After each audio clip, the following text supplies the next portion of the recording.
जय माँ वैष्णो। जैसे कि नवरात्रियाँ स्टार्ट हो गई है तो मैंने सोचा फर्स्ट डे ऑफ नवरात्रि का ना व्लॉग आप लोगों के साथ शेयर करते हैं।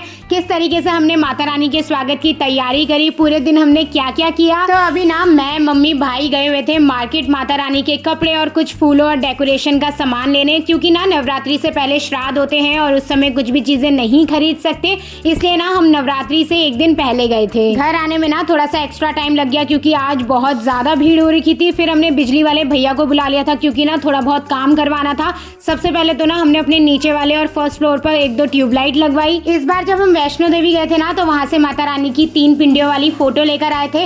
वैसे तो हमें इसे पहले लगाना था, लेकिन फिर बीच में श्राद्ध आ गए तो हमने सोचा नवरात्रों में ही लगाएंगे। अभी ना भैया सिर्फ इसके लिए ड्रिल कर रहे हैं, लगाएंगे हम इसे कल फर्स्ट नवरात्रि वाले दिन ही। इतना काम होने के बाद ना मैं मम्मी और भाई सीधा चले गए थे माता रानी वाले फ्लोर में सफाई करने के लिए, और दीदी नीचे वाले फ्लोरों की कर रही थी। आज ना हमें मंदिर की डीप क्लीनिंग करनी थी और आज 2 अक्टूबर वाला दिन भी है, इसलिए भाई की छुट्टी थी और उसने ना क्लीनिंग में हमारी बहुत ही ज्यादा हेल्प करवाई। सबसे पहले मैंने मंदिर के जाले निकाले। वैसे तो मंदिर में ज्यादा जाले लगते नहीं है, लेकिन फिर भी मैंने एक राउंड घुमा दिया। इसके बाद ना मैंने इस टेबल को अच्छे से क्लीन करा। जो भी इसमें अननेसेसरी सामान है ना उनको निकाल कर मैं ये टान में डाल दूंगी। हमारे पूरे घर में ना सिर्फ यहीं पर ही टान है। जो भी सामान हम कम यूज करते हैं ना वो हम यहीं पर ही डाल देते हैं, फिर पर्दा लगा देते हैं, और ये बिल्कुल कोने में है तो ज्यादा नोटिस में भी नहीं आती है। इस टेबल में वैसे तो ज्यादा सामान नहीं था, बस मेरी ही बुक्स कलर वगैरह थे तो मैंने उनको हटा दिया। इसके बाद ना आज मैं ये स्पीकर को भी अच्छे से क्लीन करूंगी क्योंकि पूरे 9 दिन ना इसको जमकर बजना है। और इसका ना टेबल कवर निकाल कर भी मैं मम्मी को दे दूंगी। वैसे तो बहुत सारे कपड़े हो गए हैं तो शायद मम्मी अभी दोबारा से मशीन लगवाए ताकि ये शाम को सूख जाए और हम सुबह इनको वापस से लगा दें। जितनी देर मैं ये कर रही थी ना मम्मी और भाई अंदर अच्छे से टाइल्स को क्लीन कर रहे थे। वैसे तो मैं ना मंदिर की सफाई रोज करती हूँ,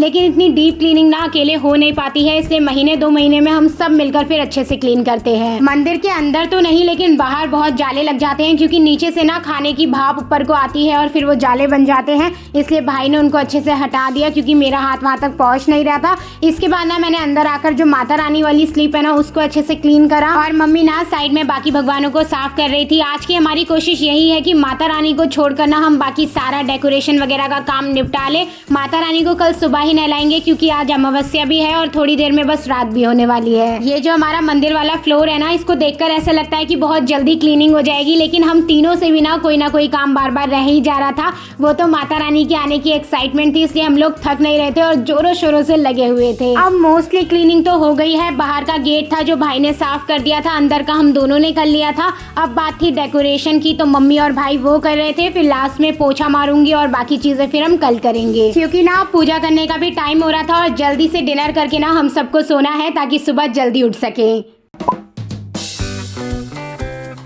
तो जब तक मैं सुबह उठी ना तब तक मम्मी ने माता रानी को नहलाकर अच्छे से तैयार कर दिया था। फिर भाई उठा और मम्मी और भाई ने ना बचे हुए डेकोरेशन का काम किया और मैंने और दीदी ने नीचे की साफ सफाई करी। नवरात्रि के टाइम ना हम कोशिश करते हैं कि सारे मिलकर साथ ही पूजा पाठ करें। इसके बाद हम नीचे आ गए थे माता रानी की फोटो लगाने के लिए। सबसे पहले हमने उनको चंदन पिठिया लगाया, इसके बाद जहाँ कल ड्रिल करवाई थी ना वहाँ पर उनको लगा दिया।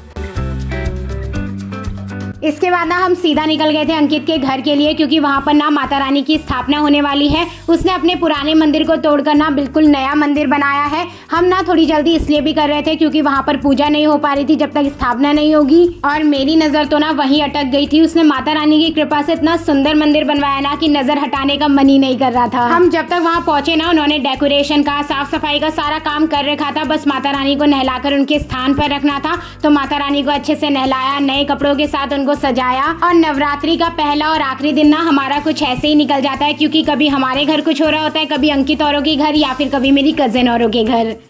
जय हो वैष्णो माई का बोल साचे दरबार की जय।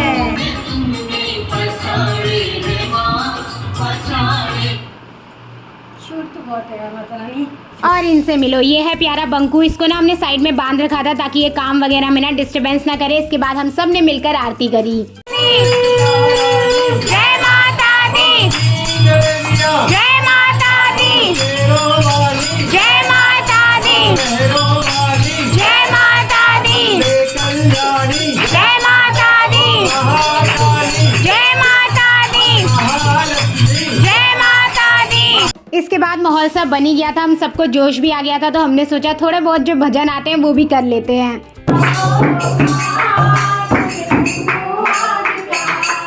और यहाँ पर ना बीच में दीदी ना एक बड़ी फनी सी बात बता रही है, आप भी सुनो। तो पहले गणेश जी की आरती गा रखी है ना हमने, उसको बिल्कुल मत डालिए, उसमें हम सिर्फ हंसी रहे।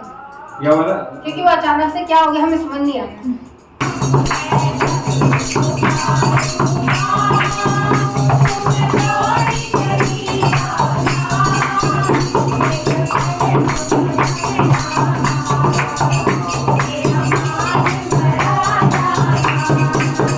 फिर कीर्तन वगैरह करने के बाद ना हम टाइम पर घर आ गए थे, क्योंकि हमने कलश स्थापना नहीं करी थी। मम्मी ने ना साफ पानी भरकर उसमें आम के पत्ते डाले, पहले लोटी में स्वास्तिक बनाया, इसके बाद सभी आम के पत्तों को टीका लगाया, इसके बाद नारियल लेंगे, उसमें माता रानी की चुनरी बांधकर इसको कलश के ऊपर रखेंगे 9 दिन तक। फिर 9वें दिन जब कंचिका होती है ना, तो सारी कंचिकाओं में इसको प्रसाद के रूप में बांट देते हैं। साइड में ना मम्मी जौ भी उगा रही थी, इसके लिए एक मिट्टी का पात्र लेते हैं, उसमें रेता डालते हैं, जौ डालते हैं और पूरे 9 दिन तक ना इसमें पानी देते हैं। और जौ के भी ना अलग अलग तरीके होते हैं, किसी की पीली होती है, किसी की नीचे से पीली ऊपर से हरी होती है और किसी की पूरी हरी होती है। और जिसकी जितनी लंबी जितनी हरी होती है ना, उतना ही शुभ माना जाता है।